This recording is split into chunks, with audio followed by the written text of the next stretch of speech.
Penelitian tentang kesepian Mhm. itu mengatakan kesepian juga mengakibatkan penyakit jantung, stroke.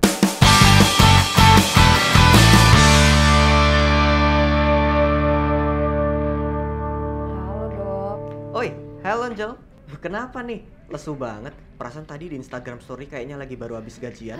Ya gitulah dok, lagi lelah terus lagi berasa sepi aja sih. Hmm, lelah, sepi. Kayaknya kamu lagi nggak baik-baik aja ya. Ya oke sih, cuman ya tiap hari tuh aku berasa makin sepi aja gitu. Padahal kayak aku tuh berasa aku tuh punya banyak teman, tapi entah kenapa aku berasa kesepian aja gitu dok. Kenapa ya? Ini pertanyaannya harusnya ke meja konsul ya, bayar dulu. eh, tapi asik banget tadi tuh. Temennya banyak, temenmu kan banyak ya. Hmm, Masih hangout juga tapi masih ngerasa kesepian ya. iya dok, jadi ya apalagi sekarang kan lagi pandemi ya, jadi mau ketemu temen juga sulit. Paling chattingan aja kan, terus paling ya DM lewat medsos gitu kan ya. Tapi ya sekedar chatting aja Mhm. gitu, jadi kayak berasa sepi nggak sih? Ini tuh aku doang atau yang lain juga gitu nggak sih dok? Ini pertanyaan yang menarik loh. Mm-mm.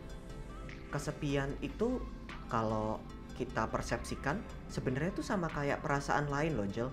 Kayak lapar, kayak haus. Itu tuh sama kayak dorongan kayak gitu. Karena di masa dulu orang-orang yang hidup di masa 20.000 atau 50.000 tahun yang lalu tuh, lama banget kan ya. Mhm. Itu sangat perlu tuh kehidupan sosial. Kalau dia nggak punya temen, kalau dia nggak punya rekan berburu misalnya, itu udah dipastikan meninggal dalam waktu singkat lah. Jadi perasaan pengen deket sama orang lain itu penting banget. Sayangnya sekarang kalau di masa pandemi, jangankan ketemu orang lain ya, ya mau bergerak keluar aja susah. Jadi ya kayaknya wajar aja sih kesepian. Jadi walaupun ada teknologi, kayaknya susah ya bikin kita buat ngerasa bareng-bareng gitu. Nah, betul banget tuh dok, apalagi aku kan orangnya ekstrovert ya. Jadi kalau misalnya aku ketemu orang, itu tuh aku berasa kayak nambah energi gitu di aku. Nah sekarang kan mau ketemu orang juga susah ya, paling keluarga gitu kan ya. Pernah denger yang namanya skin hunger nggak? Kelaparan kulit gitu. Waduh, Nah itu apa tuh tuh dok? kayak kayaknya kita lagi kayak gitu juga tuh. Sentuhan atau sesederhana kayak kayak kalau kita ketemu orang, apa kabar gitu di pok-pok. Itu tuh nambah energi juga nggak sih? Yang sekarang jadi nggak ada akhirnya karena pandemi begini. Betul, betul banget tuh dok. Emang aku anaknya butuh kehadiran orang lain gitu, suka merasa kesepian ya kan. Itu tuh bisa ditanggulanginya gimana ya dok? Kan nggak enak ya, seharian tuh jadi ngamut ngapa-ngapain gitu. Iya, iya, iya.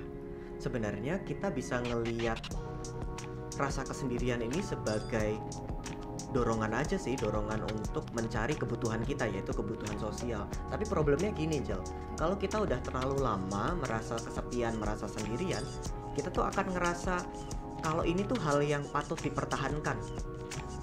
Badan kita maksudnya, bukan pikiran kita. Badan kita akan menganggap kalau kesendirian ini adalah hal yang wajar. Kayak gini deh gampangnya deh. Misalnya kalau tensi kita biasanya 120, itu kalau naik jadi 140 kepala kita pusing. Tapi kalau nanti biasa 140, nanti nggak pusing lagi, dianggap normal, padahal tetap nggak normal. Kesepian juga kayak gitu. Awalnya kalau kita ngerasa kesepian tuh sakit banget. Tapi kalau kita udah terlalu lama ngerasa kesepian, nanti sekalipun ketemu sama banyak orang atau ketemu terkoneksi lagi, itu tuh rasanya tetap aja kesepian. Rasanya justru yang bener tuh kayak gini, kesepian. Nah, kalau udah kayak gitu udah agak repot tuh. Itu kenapa kita perlu mencegah supaya kesepian semakin lama semakin memberat. Sederhananya sih kita perlu mencari hubungan yang meaningful, yang bermakna, atau yang dekat, yang attach, yang lekat gitu. Jadi bukan cuma banyak tapi berkualitas. Kalaupun rasanya di masa pandemi ini susah banget ya mendapatkan yang berkualitas, paling enggak kita sempatkan waktu deh 1 atau 2 jam bersama orang yang kita pilih. Kalau kita bareng sama dia tuh biasanya oke, biasanya enak nih diajak ngobrol. Nah, habiskan 1 sampai 2 jam mending sama orang yang dekat kayak gitu daripada main jumlah, mending kita main kualitas. Wah, setuju banget tuh dok. Emang bener sih kata quotes ya, lebih mending teman sedikit tapi berkualitas dibandingkan teman banyak tapi tetap berasa kesepian ya nggak sih dok? Teman banyak nggak ngejamin juga nggak ngerasa kesepian nggak sih? Kadang teman banyak, hai, ngobrol-ngobrol, pulang kosong juga kan sih Betul rasanya ya. banget. Dok, aku mau nanya lagi nih. Ini tuh terpengaruh dari umur gak sih sebenarnya? Kayak semua golongan umur tuh bisa ngerasain ini, atau karena kita semakin dewasa ya, semakin punya kegiatan masing-masing gitu, jadi kita makin berasa kesepian. Jadi faktor umur tuh sebenarnya mempengaruhi gak sih? Ini pertanyaan yang bagus juga loh, Cel. Sebenarnya kalau kita ingat-ingat atau kita ngelihat teman-teman kita dulu, ada sih pasti yang ngerasa kesepian dari kecil, tapi jumlahnya akan lebih meningkat nih seiring dengan usia nih. Kalau kita ngelihat juga dari kecil tuh teman kita kan jumlahnya banyak dan deket-deket ya. SMP gitu, yang disebut sahabat tuh bisa belasan. Bener Aku punya banget, sahabat Dok. belasan gitu. SMA makin dikit gak sih? Jadi Bener banget. kurang dari 10. Bener banget. Kuliah jadi bisa dihitung jari gitu ya. Udah kerja, satu aja udah bagus gitu misalnya. Semakin meningkatnya usia memang kita lingkaran pertemanan itu makin kecil, dan itu sebenarnya wajar-wajar aja. Yang menjadi problem kalau nggak ada sama sekali, nah itu bahaya tuh. Kita akan ngerasa kesepian betulan. Kalau jumlahnya udah makin menipis, ada baiknya kita mulai cari-cari lagi deh. Karena kalau dulu kan, misalnya pas masih SMP atau masih SMA gitu, itu kan kita secara otomatis akan ketemu sama temen ya.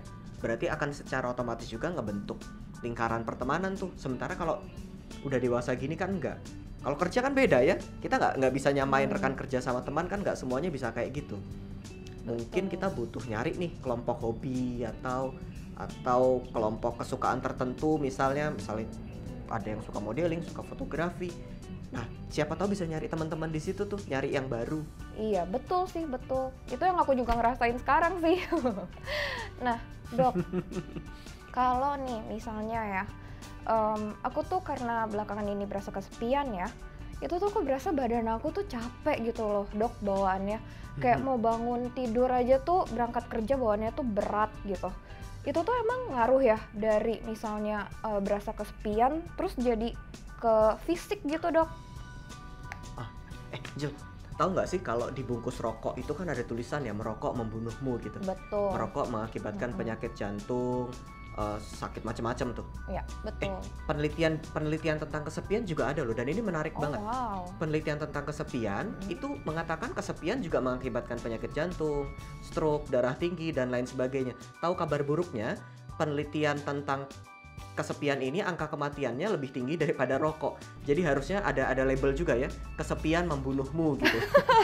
Wah, itu harus ada tuh. Kayaknya awareness tentang resiko kesepian tuh kurang diketahui masyarakat gitu ya, Dok ya. Ternyata itu juga berbahaya ya untuk kesehatan fisik dan tubuh kita ya. Betul, jadi ya wajar banget kalau kita ngerasa kesepian, terus tubuh kita bereaksi tuh, mulai dari otot yang tegang di leher, di pundak, kadang sampai migrain loh. Kadang sampai energi juga habis, mau kemana-mana nggak mood, mau kemana-mana rasanya percuma. Ya percuma kan, kita nggak ada teman untuk berbagi kebahagiaan, nggak ada orang di mana kita berbagi kehidupan, kan jadi malas juga. Kesepian itu beneran serius, dia mempengaruhi bukan cuma perasaan, tapi tubuh. Hormon stres tuh keluar. Nah ini problemnya, kalau hormon stres keluar di mana-mana tuh udah jadi masalah tuh. Mulai ada denyut jantung yang meningkat, nafas yang cepat, otot yang menegang, di mana-mana udah jadi masalah kalau hormon stres keluar. Dan hormon stres keluar ini nggak boleh dalam waktu panjang, karena itu yang mengakibatkan resiko penyakit dan kematian. Jadi kalau kita udah mulai ngerasa badan gak enak, itu sebenarnya sinyal loh. Yuk mulai berbagi, yuk mulai keluar lagi. Kalaupun minimal nggak bisa olahraga bareng sama temen, nggak apa-apa kok. Minimal hormon stresnya keluar dan kita nggak kesepian karena larinya bareng teman gitu sih. Pantes, Dok, belakangan ini tuh kayak kerjaan aku tuh lagi padet banget, terus kayak aku berasa stres, terus rambut aku tuh rontok banget, Dok, dari yang pada biasanya gitu. Waduh. Terus karena kerjaan ya, jadi kayak ya udah deh gitu kan. Sekalinya udah selesai, aku berusaha untuk menghibur diri nih dengan misalnya jalan sore gitu kan ya. Ternyata itu cukup membantu ya, Dok ya. Iya, karena kan tadinya hormon stres ada di darah tuh pas kita lagi ngerasa kesepian. Nah kalau kita bergerak, entah itu jalan sore, kalau yang sekarang kan yang lagi banyak tuh sepedaan atau yang lain gerak-gerak yoga dan lain sebagainya, itu bisa ngebantu sih, karena otot bisa ngebantu tuh mecah untuk hormon stresnya biar nggak banyak-banyak di darah. Nah, Dok, kalau misalnya nih ya orang lagi stres gitu, terus lagi nggak bisa kemana-mana, di rumah aja, itu tuh apa ya, Dok, yang bisa kita lakuin ya biar kita tuh berasa moodnya balik lagi gitu, Dok? Iya juga sih ya. Kalau biasanya kan kalau situasinya nggak kayak gini, kita bisa jalan-jalan atau main ke mall gitu kan. Sekarang kan agak terbatas ya. Tuh, Mm-mm. betul banget Pertanyaan yang tuh. penting ini, Jo. Kalau apa yang bisa kita dilakukan di rumah nih, biasanya aku selalu ngajak untuk back to basic, kembali ke dasar. Kita perlu ingat bahwa stres itu sebenarnya cuma reaksi tubuh terhadap adanya perubahan ancaman. Cuma itu aja, dia sebenarnya reaksi tubuh. Dia bukan sesuatu yang kita pilih untuk rasakan. Sebaliknya, artinya kita juga nggak bisa milih untuk nggak merasakan, nggak bisa. Karena itu reaksi badan aja. Reaksinya gimana? Biasanya denyut jantung meningkat, nafas semakin cepat, otot menegang. Nah, kalau udah lebih jauh, biasanya perut kita keganggu tuh. Jadi kayak sobat mah, sobat GERD kan ya. Kerjaannya sakit perut gitu ya. Bener banget dok, itu bener banget aku Kalau stres ngerasain. perutnya mulai itu bergejolak. Mm-mm. Kalau udah semakin jauh, biasanya tidur udah semakin susah. Nah, kalau bisa ketika tubuh kita udah mulai bereaksi tuh, nafas cepat, atau denyut jantung mulai meningkat, atau otot mulai menegang, itu lebih baik kita pecah pakai olahraga deh. Karena itu yang paling gampang buat membuat otot-otot kita kembali rileks lagi. Ya kalau nggak bisa ya minimal dipijet-pijet. Karena itu juga ngebuat otot kita yang tadinya tegang karena stres, itu jadi rileks. Karena kalaupun kita mikir rileks, otot tuh tetap tegang loh, Cel. Jadi aku mau rileks, mau rileks, oh nggak bisa, ototnya udah tegang. Jadi tetap aja akan tegang. Kita perlu mecah ketegangan tadi antara olahraga atau kita pecah pakai tangan gitu. Atau ya kayak persatuan jompo muda zaman sekarang yang pakai koyo gitu ya untuk mecah ketegangan. Sumpah ya dok, aku sering banget koyoan kalau udah kecapean Iya, kerja iya. ya kan, koyo di mana-mana gitu. Itu sebenarnya ngebantu juga kok buat rilis stresnya, atau mandi air hangat itu juga ngebantu. Nah kalau nafasnya udah mulai cepet, nah ini bagian ini bisa kita kontrol nih. Nafasnya mulai dipelanin, kita mulai lebih rileks. Tapi kalau perutnya udah keganggu, nah ini agak lebih kompleks nih, Jel. Makan juga perlu kita jaga. Usahakan kita makan 7-12 jenis sayur setiap minggunya. Nah kalau kita lagi stres kan biasanya males ya makan sayur ya, maunya langsung pesen delivery yang gitu-gitulah pokoknya lah, yang cepet-cepet. Nah itu sebenarnya bikin tambah stres juga. Betul. Karena perut kan akhirnya kena gorengan, kena yang makanan yang fast processing, itu nggak terlalu baik kalau badan lagi stres. Walaupun waktu dimakan awalnya enak, wah seger gitu, tapi kalau diterusin sebenarnya nggak terlalu baik. Kalau tidur udah mulai keganggu, nah ini mulai masalah lain ini ceritanya. Ini biasanya tidur akan makin sulit, makin berat kalau kita udah stres. Terus biasanya kalau weekend gitu kan, aduh aku stres nih, aku pengen refreshing, dengan cara tidurnya ntar aja, Netflix kan dulu sampai tengah malam gitu. Wah itu jangan, itu bikin tidur kita tambah susah. Bangun hari Minggu atau weekendnya siang aja gitu, balas dendam, oh jangan. Itu akan makin kita susah lagi nanti ngalamin stres. Jadi lebih baik sekalipun lagi libur, kita bangun dan tidur di jam yang sama. Abis itu mau nonton Netflix, abis bangun nggak apa-apa, tapi paling nggak tidur kita tetap di jam yang sama. Kalau nggak nanti akan makin susah tidurnya. Oh gitu. Iya aku tuh kalau misalnya ya udah seharian nih capek kerja gitu ya, misalnya lagi lembur gitu. Terus udah kayak gitu aku tuh bawaannya, aduh kalau aku cepet tidur nanti bangun cepet kerja lagi gitu kan. Jadi kayak udahlah aku main HP dulu, aku nonton dulu gitu kan. Terus tiba-tiba udah malam aja gitu dok. Terus kayak ya tidurnya bentar deh gitu aja tuh dok. Terus Iya. nah makanya jadi kayak kalau weekend tuh baru kayak oh ya yuk bangun siang yuk gitu. Jadi kayak ternyata itu yang bikin aku stres gitu kan ya. Nah dok, kalau misalnya nih ya sebenarnya tuh kita bisa nggak sih menghindari kesepian itu gitu? Ada faktor-faktor, pasti kan ada dong faktor-faktor yang menyebabkan kita kesepian. Itu tuh sebenarnya kita bisa hindarin nggak sih dok? Sebenarnya bisa sih, Jel. Cuman kalau dalam kondisi seperti sekarang, akhirnya faktor-faktor itu di luar kendali. Kalau settingnya biasa, keadaannya biasa, bisa aja kita jadwalkan untuk hangout bersama temen yang kita deket seminggu sekali misalnya. Itu kan memungkinkan, tapi keadaan kayak gini kan enggak. Kita tetap perlu nih mikir, apa sih yang di dalam kendali kita sekarang? Apa yang masih bisa kita usahakan sekarang? Oke, keadaan sekarang nggak bisa dikendaliin, tapi apa yang bisa dikendaliin? Oh tetap video call, zoom call, walaupun rasanya nggak ideal.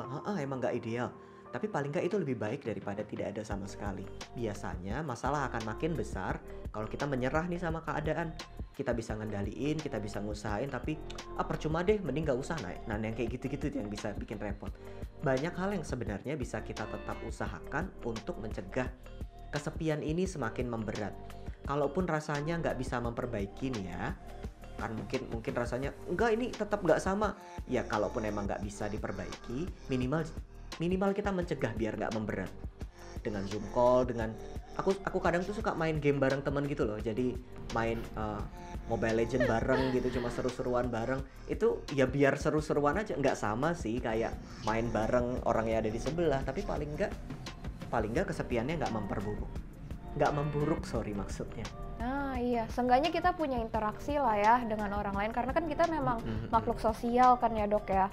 Dan kayak sekarang ini nih, aku teleponan sama dokter tuh kayak ngebantu banget, aku jadi gak ngerasa kesepian, terus kayak lebih berasa dapat energi lagi buat badan aku gitu. Jadi kayak wah, thank you banget nih dok udah menyempatkan waktu buat ngobrol sama aku. Iya. Nanti soal charge bill konsultasinya bisa langsung ke kasir ya. Siap dok, siap. Bercanda. Nah dok, terus ya, kalau misalnya kita stres gitu, kadang kan itu ada faktor luar ya. Tapi kan ada dari faktor diri kita sendiri juga kan ya dok, dari pikiran misalnya gitu, karena kita overthinking gitu kan. Nah, gimana sih dok cara kita tuh lebih bisa positive thinking gitu loh, karena kan kayak negative thinking tuh gak enak banget ya. Itu gimana ya dok ya? Ini bagus nih. Kadang kita mikir stres itu cuma datang dari luar, tapi jangan-jangan sebenarnya kita yang buat stres kita sendiri dengan di dalam pikiran ya. Kita harus bisa bedain itu dulu nih. Kita harus bisa tahu mana pikiran kita yang sebenarnya membantu problem solving atau pikiran kita yang sebenarnya problem itu sendiri. Cara ngebedainnya biasanya kita harus ngeliat outputnya. Kalau kita udah mikir tapi mutar aja di situ, cuma overthinking, nggak ada solusinya, nggak ada yang bisa dikerjain, wah kita harus tahu nih, ini sebenarnya pikiran ini yang adalah stresor. Kalau udah kayak gitu kita perlu sadar, ini pikiran kita tuh sebenarnya ngeganggu. Ini pikiran justru adalah stresnya. Bukan kita menyelesaikan stres dengan mikir, malah ini stresnya. Kalau udah kayak gini, mendingan kita ngelakuin yang lain deh. Mending mandi, mending lari, mending ngelakuin yang lain daripada kita terjebak sama pikiran. Kalau udah kayak gini biasanya Jel, kita mau nyoba mikir positif pun nggak bisa. Karena pikiran kita udah muter-muter aja kayak gitu, ngulang aja, kalimatnya diulang-ulang. Udah buntu gitu ya dok ya? Dia kan buntu ya. Percuma pada saat itu kita pengen mikir positif. Karena pikirannya aja rame banget. Jadi mending kita ngelakuin yang lain dulu. Udah lega baru tuh kita nyoba mikir yang lain. Oh tadi ternyata pikiran kayak gitu ngeganggu loh. Pikiran tadi nggak produktif loh. Nah oke dok. Nah emang penting sih ya buat kita. Maksudnya kayak untuk bisa mungkin lebih cuek kali ya dok sama hal-hal yang emang di luar kontrol kita gitu ya nggak sih dok? Lebih sadar kalau itu di luar kontrol, ya udah let it go, ya nggak usah dipikirin juga, percuma mau dipikirin yang kesiksa diri sendiri, realita nggak berubah kan sama aja. Bener banget.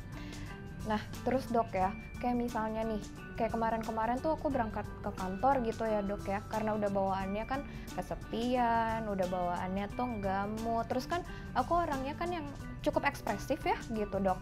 Nah aku tuh pengen gitu, kayak aku datang dengan suasana hati yang gembira dan senang, jadi aku kan punya positive vibes gitu ya untuk menghadapi hari-hari aku gitu.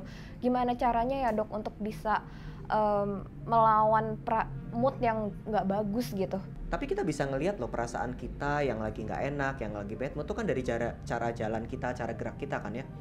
Biasanya kalau lagi bad mood, muka ditekuk, badan biasanya agak menyempit, bungkuk gitu, kepala agak turun ke bawah. Sebenarnya ini juga muncul pada spesies lain loh, Jel. Saya ngomongnya jadi ngaco kejauhan ya, tapi nggak apa-apa, ini penting nih. Misalnya lobster gitu.